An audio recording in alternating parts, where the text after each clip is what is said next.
जय हिंद दोस्तों, ये प्रतियोगिता दर्पण वार्षिकी का क्लास है और इसमें हम लोग 18वीं लोकसभा चुनाव 2024 की दलीय स्थिति को देखेंगे जो काफ़ी महत्वपूर्ण है। और एक तरीके से देखें तो जो ज़्यादा सीटें हासिल की हुई रहती पार्टी हैं उनका पूछता है और विपक्षी दल का सीट कभी कभी पूछ देता है, तो ये जानना जरूरी है। और देखते हैं कि इसमें सबसे ज़्यादा सीट किन्हें मिला है, तो भारतीय जनता पार्टी को मिला था 240 सीट और इंडियन नेशनल कांग्रेस INC इसको इसको 99 सीट मिला था और यही विपक्ष के रूप में अभी भूमिका निभा रही है। सभी को कैसे कितनी सीटें मिली हैं इसका विवरण दिया हुआ है। बिना टाइम वेस्ट किए हुए आप इसे वीडियो को पॉज करके देख सकते हैं। और आइए आगे देखते हैं कि हरियाणा के बारे में क्या कुछ दिया हुआ है। लोकसभा चुनाव से ठीक पूर्व हरियाणा के दुष्यंत चौटाला के नेतृत्व वाली जननायक जनता पार्टी JJP के साथ गठबंधन तोड़कर भारतीय जनता पार्टी ने अकेले ही अपने बहुमत के बल पर नई सरकार का गठन 12 मार्च 2024 को किया। नई सरकार में मनोहर लाल खट्टर के स्थान पर पार्टी के अध्यक्ष नायब सिंह सैनी को मुख्यमंत्री बनाया गया।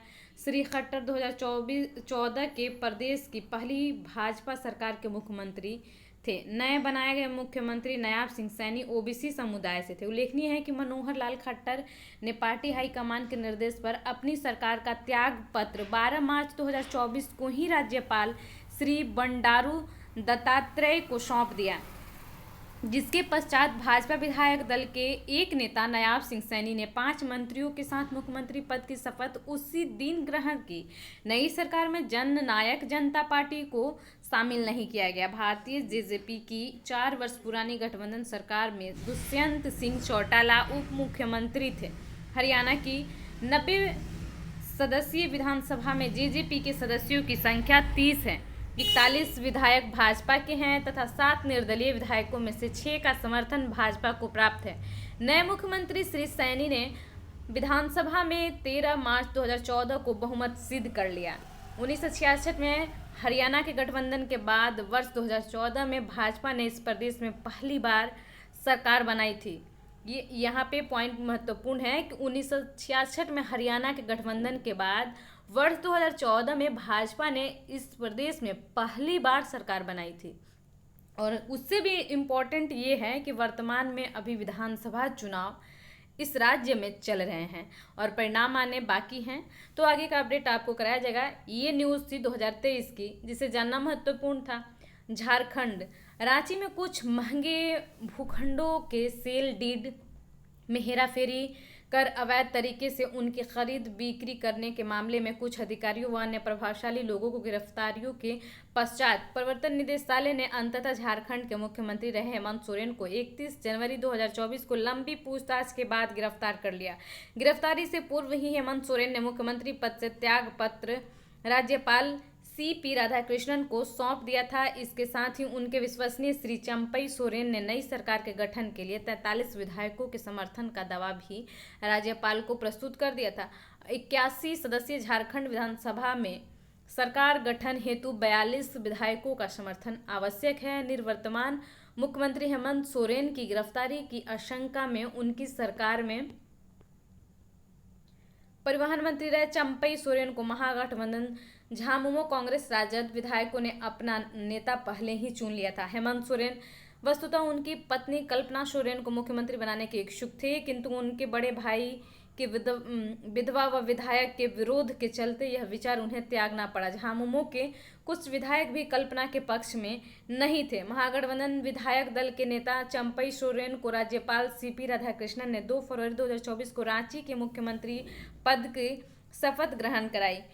कांग्रेस व राजद के एक एक मंत्री को भी शपथ उनके साथ ग्रहण कराई गई। बिहार के दक्षिणी भाग को विभाजित कर वर्ष 2000 में गठित इस राज्य के वह 12वें मुख्यमंत्री हैं।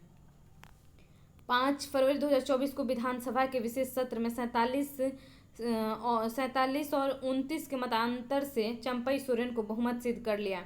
अपने मंत्रिपरिषद का विस्तार 16 फरवरी 2024 को उन्होंने किया।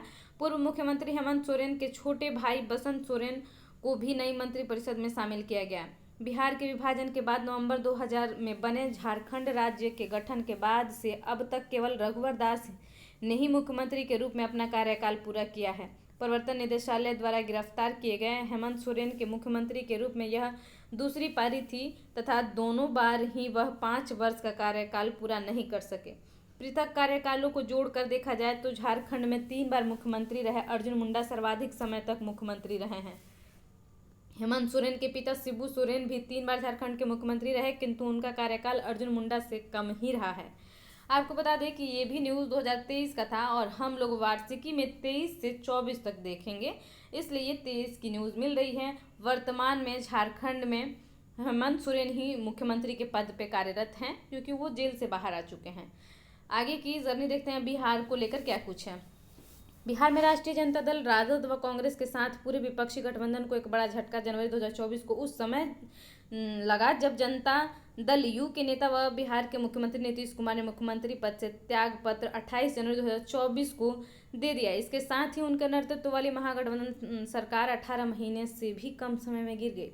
इसके कुछ ही घंटे पश्चात 28 जनवरी 2024 को ही भाजपा के नेतृत्व वाले एनडीए में शामिल होकर भाजपा समर्थित सरकार का गठन नीतीश कुमार ने किया। इस प्रकार रिकॉर्ड 9वीं बार मुख्यमंत्री पद की शपथ नीतीश कुमार ने ली।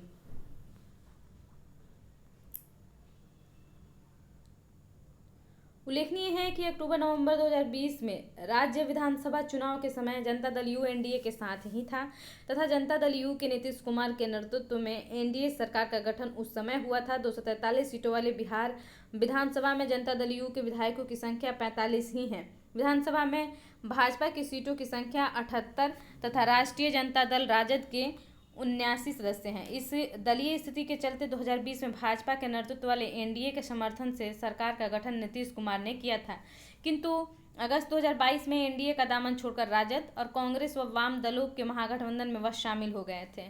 तब इन दलों के समर्थन से मुख्यमंत्री वह बने रहे। इसके बाद 18 माह बाद नीतीश कुमार ने महागठबंधन को छोड़कर एक बार पुनः एनडीए का दामन थामकर मुख्यमंत्री पद की शपथ ली थी।